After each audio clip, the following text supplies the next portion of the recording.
Përveç hulumtimeve në institucionet e drejtësisë e sigurisë, Betimi për drejtësi më 11 tetor 2025 kishte publikuar hulumtimin lidhur me dy vëllezërit, Isak dhe Ismet Islami, njëri përmbarues privat dhe tjetri me zyrë juridike.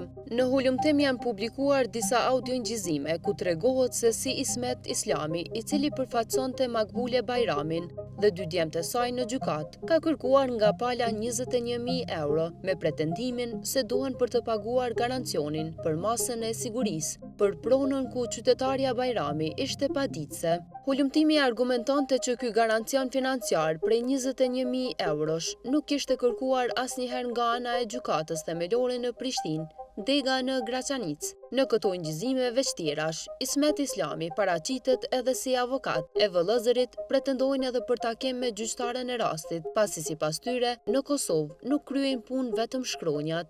99% qitë rast e fitoj.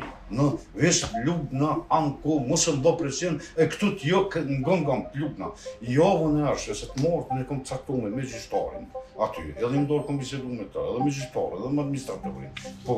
Pas këtij hulumtimi, prokuroria themelore në Prishtinë bëri të ditur se po trajton kallëzimin penal të bërë nga pala dhe janë në mbledhje të provave.